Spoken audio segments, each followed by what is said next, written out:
This is Deborah Atkinson, and you're listening to Flipping 50, where I address your top questions and struggles.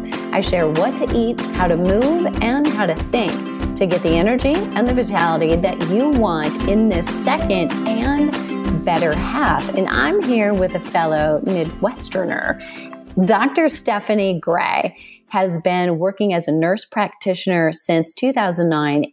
She completed her doctorate focusing on estrogen metabolism from the University of Iowa in 2011. Additionally, she's a master's in metabolic nutritional medicine from the University of South Florida's Medical School. Her expertise lies within integrative anti-aging and functional medicine. She is arguably one of the Midwest's most credentialed female healthcare providers, combining many certifications and trainings. She completed an advanced fellowship in anti-aging, regenerative, and functional medicine in 2013. She became the first biotech certified provider in Iowa to administer hormone pellets also in 2013. She's the author of FNP Mastery App and an Amazon best-selling author of Your Longevity Blueprint.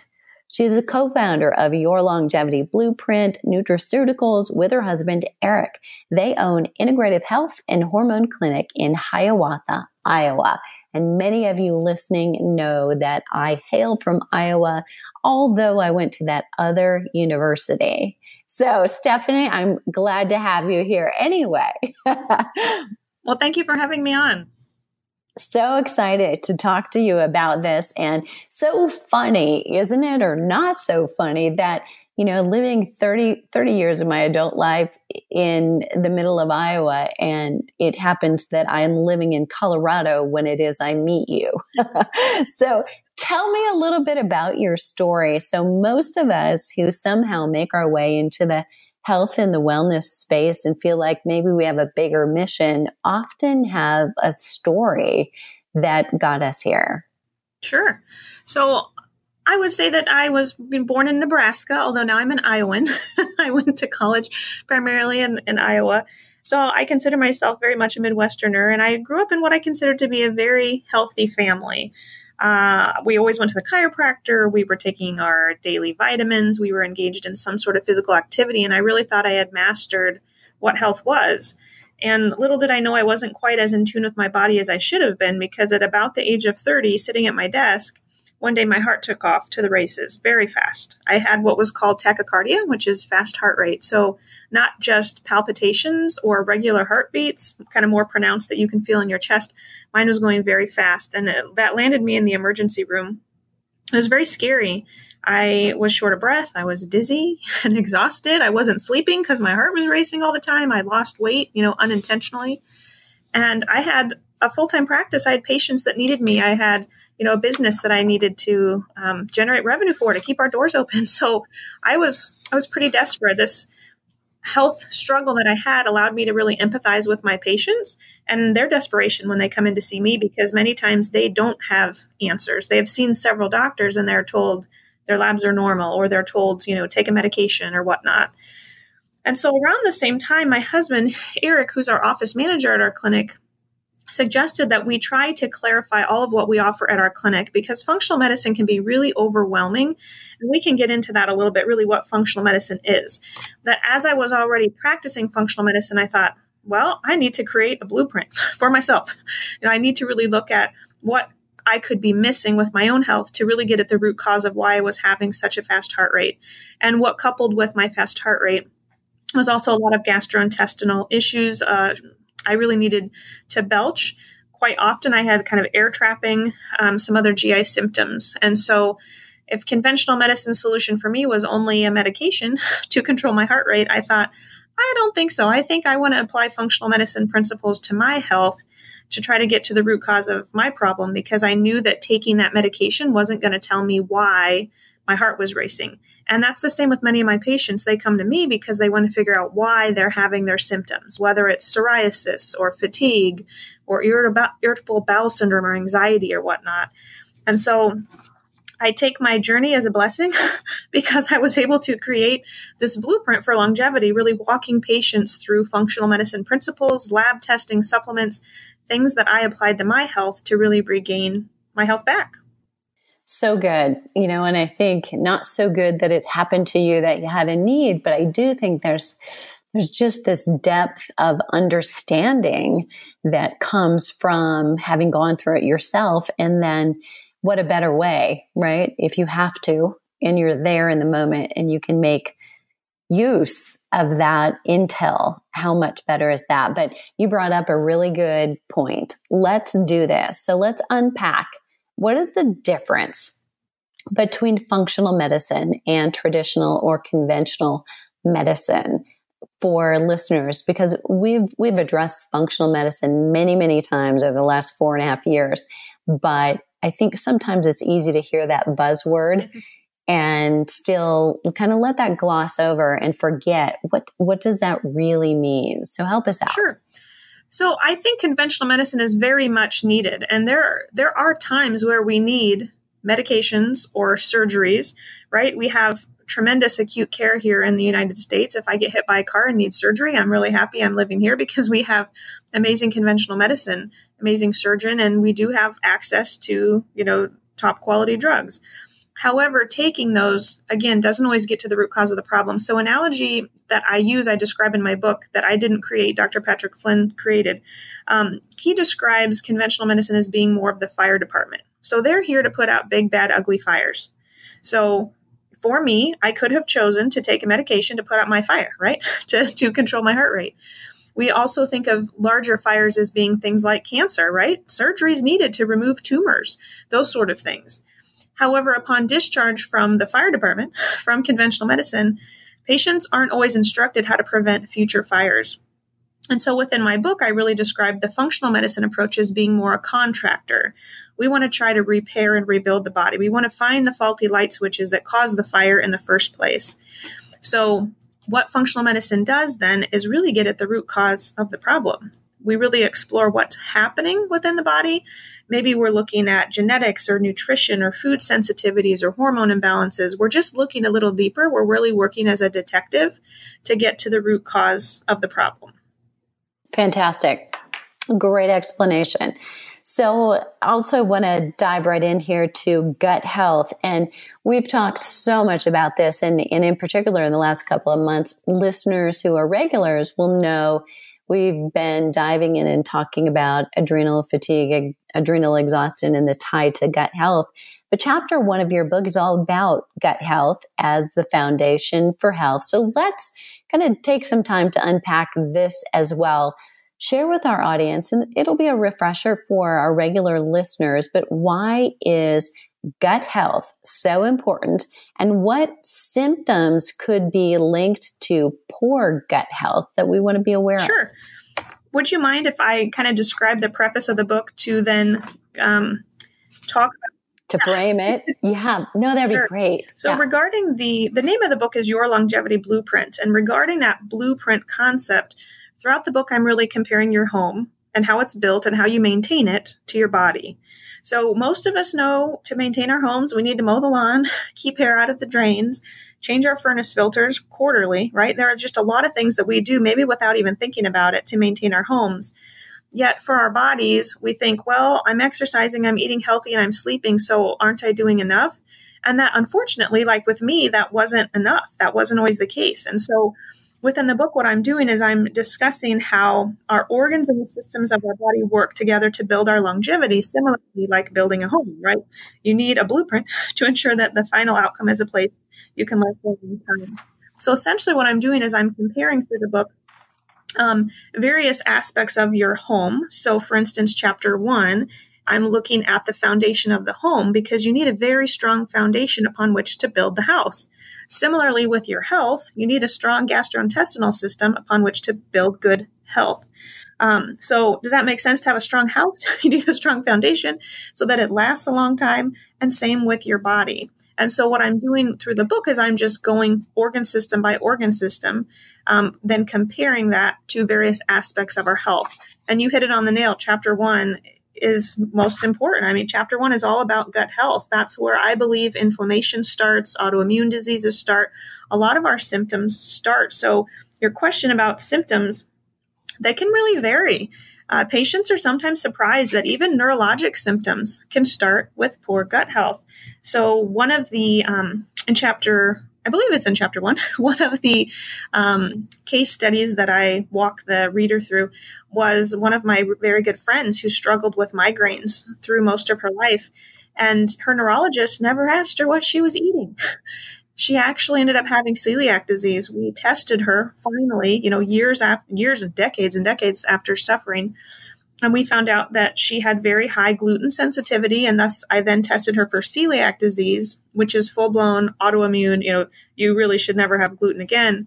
And, to make a very long story short, in her case, her headaches are now entirely gone. She's off all of her headache medication, her migraine medication. And so that's just one example of how you may not have gut symptoms. You could have symptoms in a different organ system of the body that's still stemming from or originating in the gut.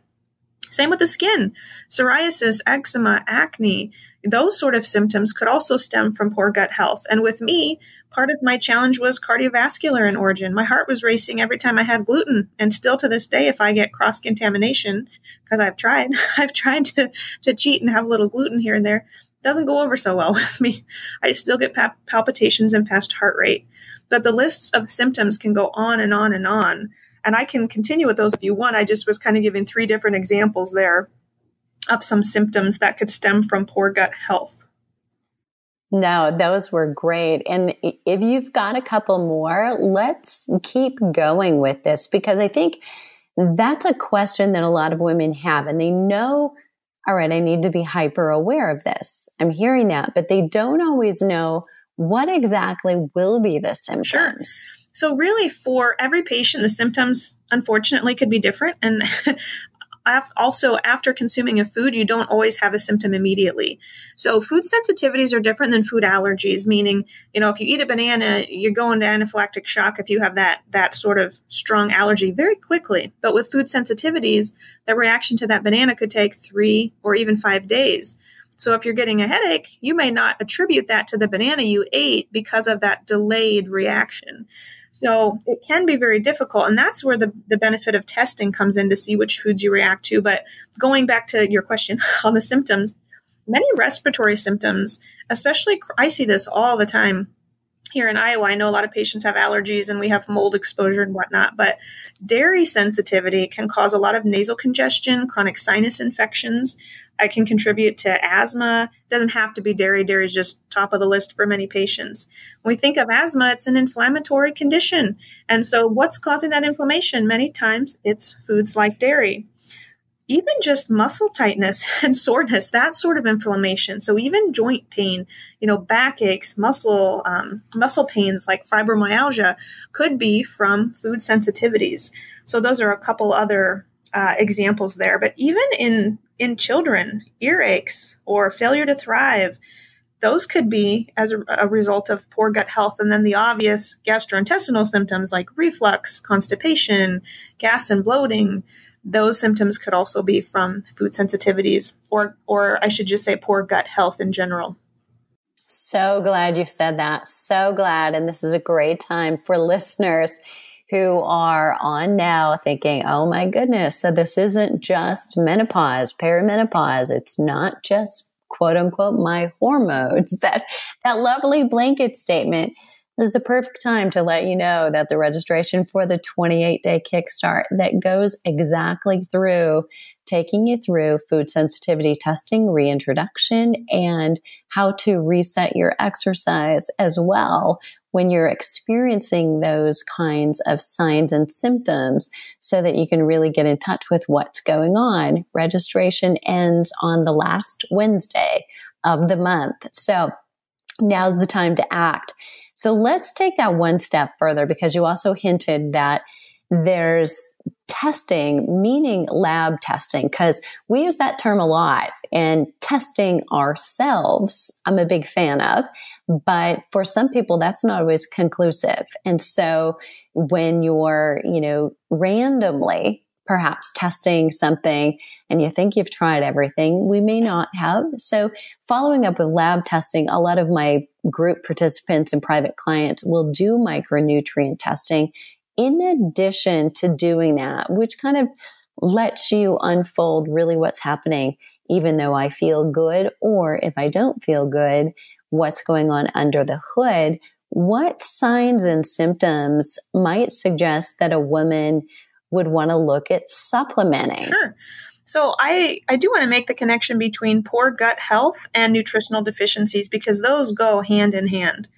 So for instance, back to my friend who had celiac disease, she had a lot of micronutrient deficiencies because she just wasn't absorbing her nutrients because her gut was inflamed. Her digestion and absorption were compromised. So she took several supplements when we initially started treating her, and the amounts of what I had recommended have since greatly reduced because she's worked to heal her gut and her need has reduced. But in a menopausal woman, I would say very commonly, unfortunately, that population is, I think, overly supplemented with calcium. I think you go to your doctor and every year they say, oh, take calcium to reduce risk of osteoporosis. And maybe a woman at that age is already experiencing osteopenia or osteoporosis. But beyond calcium, the more important nutrients that may show up on that nutritional deficiency test that I often recommend would be things like magnesium, vitamin D, K2. K2 really helps prevent calcifications in the wrong places in your body, like in your arteries or kidney stones, or causing bone spurs and whatnot. So those nutrients are very important for women of the menopausal age who, I don't know that we'd say osteopenia or porosis is a symptom, but it can develop into symptoms if they start having joint pains or bone pains, whatnot. I also think that, and maybe this is part of what you address with your clients, I think that beyond nutrients, we want to support the hormone pathways because many women have hot flashes, night sweats, anxiety, problems sleeping, whatnot. So those are symptoms that that the client, my patients, may need nutrients to essentially support more hormone production. And so I can tell you what I would suggest they take, but many times we'll test them and then we'll see what nutrients they need. And we're concurrently testing their hormones to really see what hormones are low and then following up with that to see if symptoms and labs are improving. I'm going to back you up, Stephanie, because you said something really, really important there that I want to make sure that listeners understand. And that is that if you are deficient or you are, and those two words we might want to distinguish as well. If you are insufficient in certain micronutrients, that may get in the way of optimal hormone production and function. Yes, correct? Very much correct. Yep. And we don't always make that connection. I think we're talking to a really unique group, and I have no idea how old you are, but I have an idea that you work with these women, so you get it. But we grew up in this era of most of us, take a one-a-day multivitamin and an orange juice in the morning, and you're good to go. And then, then we went through the era where all the news came out that said you're just flushing that down the toilet. You don't need it. You can get it all from food. And now we're kind of coming back to this realization that our soil is poor, that even organic foods are not necessarily the high quality that they used to be, and that we're exposed to so much more toxins that it's time to rethink whether we need to supplement or not, and whether we're seeing and assessing signs and symptoms that we have a need to take another look at that. But it's hard because in our head is, I don't want to take a pill. I hate taking pills, and I should be able to eat healthy and get it all in. Let me ask you this. I'm putting you on the spot, I realize, but is that a myth? So I think you really answered this question very well. I have several blogs on the topic of why we need to supplement on my website, yourlongevityblueprint.com. But I have patients say the exact same thing to me. Why do I need to supplement? My grandma never needed to supplement, so why do I need to supplement? And you're right, our soil is deficient producing foods that are also deficient. And all of the toxins that we're exposed to rob our body of the nutrients that we need to help detoxify the body. And so then we're left more starved. And then you add poor gut health to that. And then we're even more nutritionally deficient. And so unfortunately, because of the toxic world we live in and how tainted the world has become, we know even USDA agricultural figures show the nutrient content in our foods has been on the decline since the 1950s. And if we want to live long, healthy lives, unfortunately, we do have to make up the difference with supplements. I strongly believe that. And in part, I just see that on test. I have the science to back that up with my patient cases where even patients who are eating organic, growing their own food in their backyard, sure, they may be better off. And that's wonderful that they're doing that. But they still need to supplement, unfortunately. And living in Iowa, we don't have access to, vitamin D full year round or fresh fish. We're not getting our omega-3s. So also depending on where you live, your needs may vary as well for nutrients.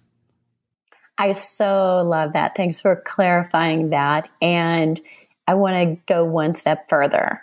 So I'm wondering if you, being in the middle of Iowa, and I'm sure there are more functional medicine practitioners there, but are you swimming upstream? Is the view about supplementation in conventional medicine very similar, or is it very different?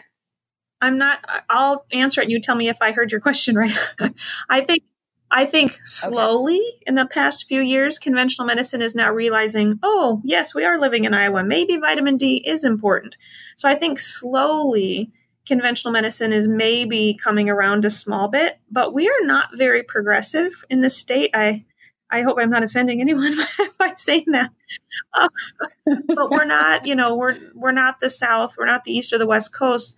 Our population is different and we're not as progressive. And so I still think many doctors here think a vitamin D level of 31, even though the reference range is 30 to 100, is considered optimal. And I disagree. As a functional medicine practitioner, my interpretation of labs is also going to vary.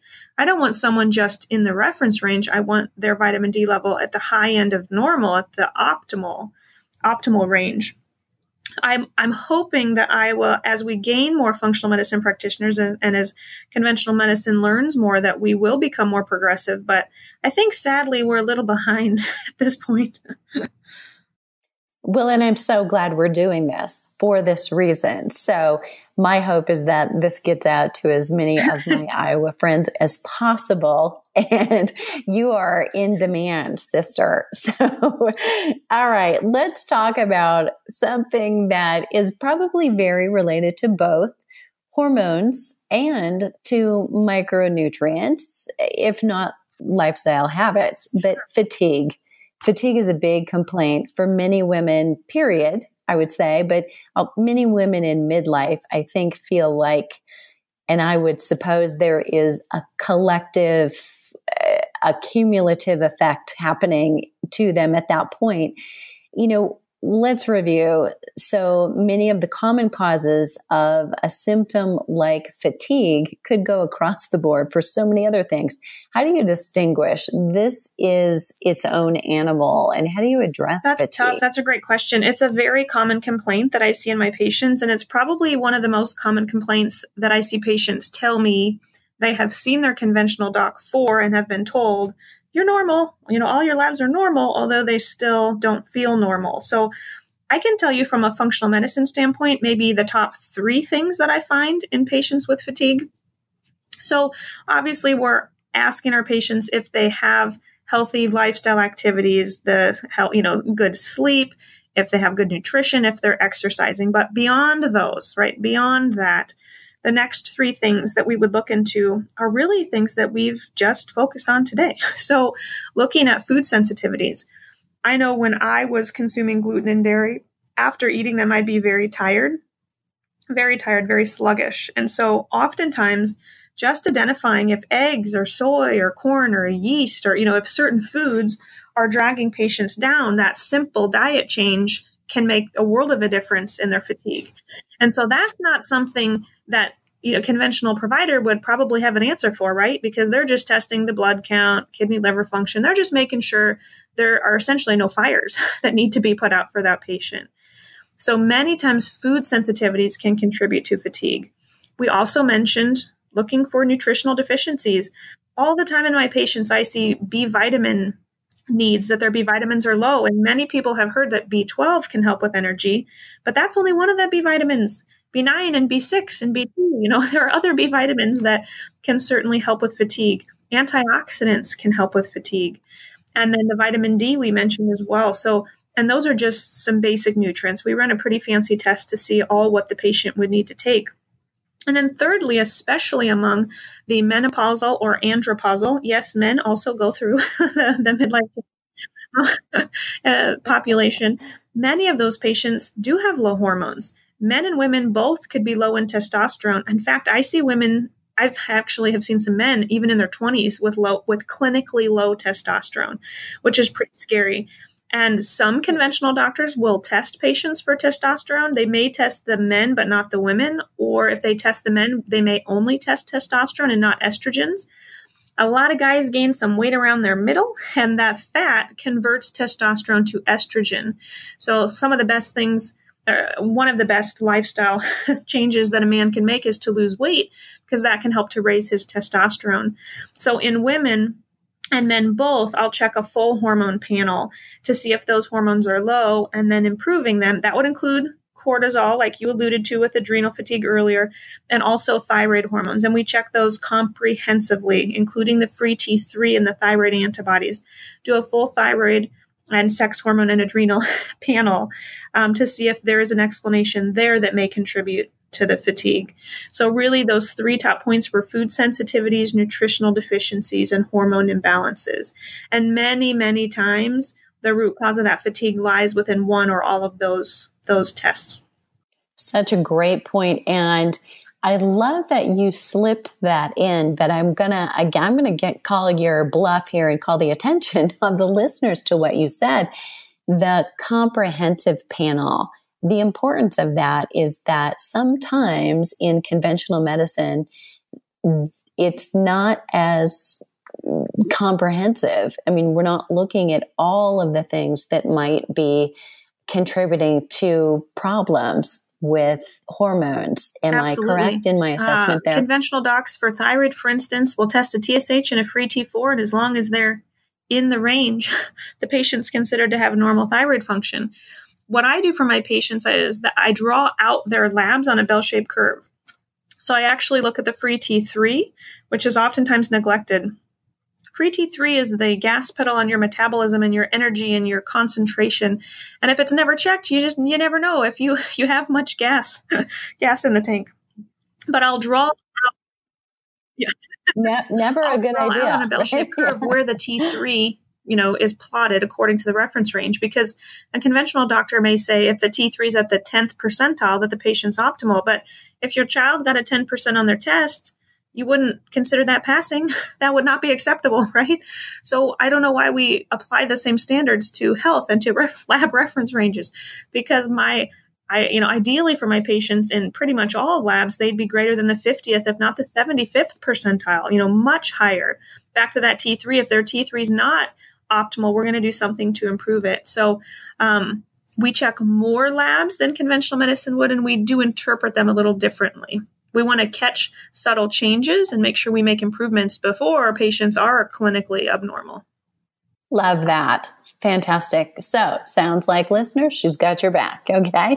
All right. So how would a listener know, based on, your assessment of them and potentially what else they've done or tried, how would a listener know if she might benefit from hormone replacement therapy to fight osteoporosis, hot flashes, or other aging symptoms? We could go down the whole list, but we only have so much time. I think we all could benefit from hormones. I think, research shows as men and women go through that life change, memory starts declining, and that correlates with hormones going downhill. And so if we want to preserve our memory, and in fact, if we want to preserve our bone density and our cardiovascular function, we all could benefit from hormones. So that's really symptoms aside. But if I quickly fly through symptoms, low estrogen symptoms would include things like hot flashes, night sweats, vaginal dryness, bone density issues, memory fog. Low progesterone can lead to anxiety, palpitations, problems with sleep, and even in the younger patients, heavy bleeding if the patients are still bleeding, and premenstrual headaches. Low testosterone can lead to poor mood, motivation, drive, libido, energy. Low thyroid can lead to poor metabolism, fatigue, hair loss, constipation, cold intolerance, and many more. I'm just kind of rattling these off my head. So if a listener is thinking, oh, I have some of those symptoms, the best thing you can do is get your hormone levels tested. And then you can match your symptoms with your labs to really see what the next best step for you would be. Great answer. So let's say a listener doesn't want to do hormone therapy. What alternatives are your favorites for trying natural hormone balance? In addition to, of course, we have to throw this in, right? You know who you're talking to, a hormone balancing exercise Well, I program. actually have a PDF listed on my website, 3 top tips to boost your hormones naturally.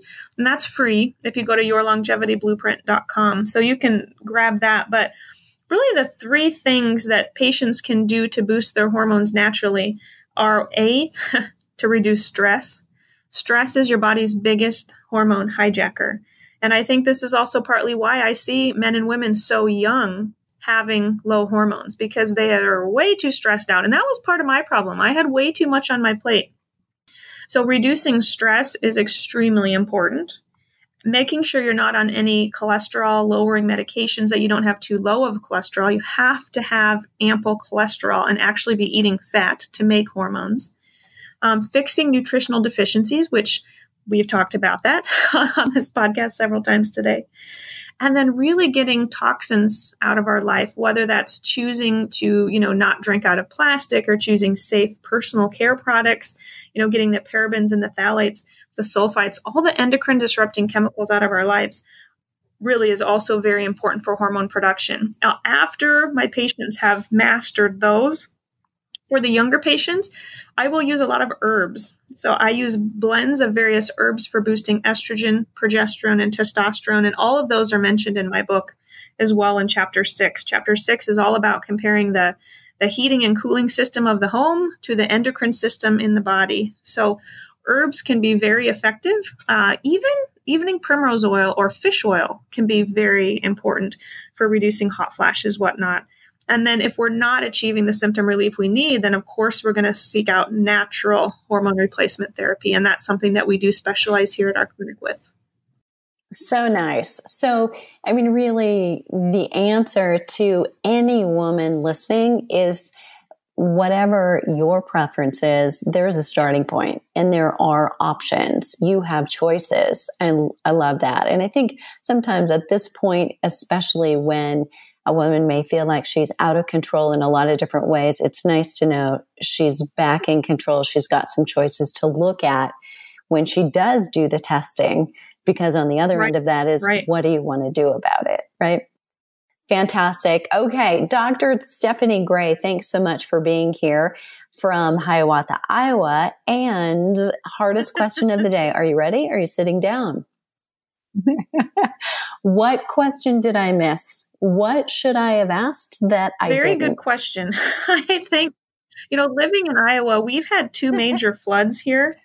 And interestingly, earlier today, I was seeing a holistic environmental dentist. He's who removed all the mercury from my mouth. And we were just talking about mold in general and how many patients have been impacted negatively by mold. So maybe the question you could have asked is, what is something that could be maybe mysterious, or I don't want to say invisible, in a patient's home or work environment that could be contributing to their health or sickness, I should say, lack of health, without the patient even knowing it. I think the answer is mold, and I think in the future we're going to learn more and more about that. But knowing in Iowa, we've had 2 floods, and many houses and businesses have been devastated by mold. Unfortunately, in the past few years, I've found so many patients suffering with mold illnesses. And having a mold illness or mold toxicity will knock out hormone production. It will leave a patient struggling with fatigue. So for some patients who still aren't finding answers, really looking into something else like mold could be could be the solution. Fantastic answer. Yeah. And a great additional piece to consider. Stephanie, where's the best place for listeners to connect? So we have get 2 more websites. My clinic website is www.ihhclinic.com. That stands for Integrative Health and Hormone Clinic, and you can find us on Facebook as well. My book website is yourlongevityblueprint.com, and that's where you can find all of our supplements as well. We are offering a 10% off promotional code for books and products to your listeners if you use the code THANKS Voice for Fitness. So that's thanks plural, Voice for Fitness. Those are the 2 main places. Fantastic. All right. And everybody who's walking, lifting weights, or commuting, I've got you covered. All of those links will be in the show notes. So fantastic giveaways and gifts. Thanks for your generosity and for your time, Dr. Gray. So listeners, if you had a question that I missed, please leave it below the show link at flipping50.com/Iowa Doc. And that's Iowa DOC.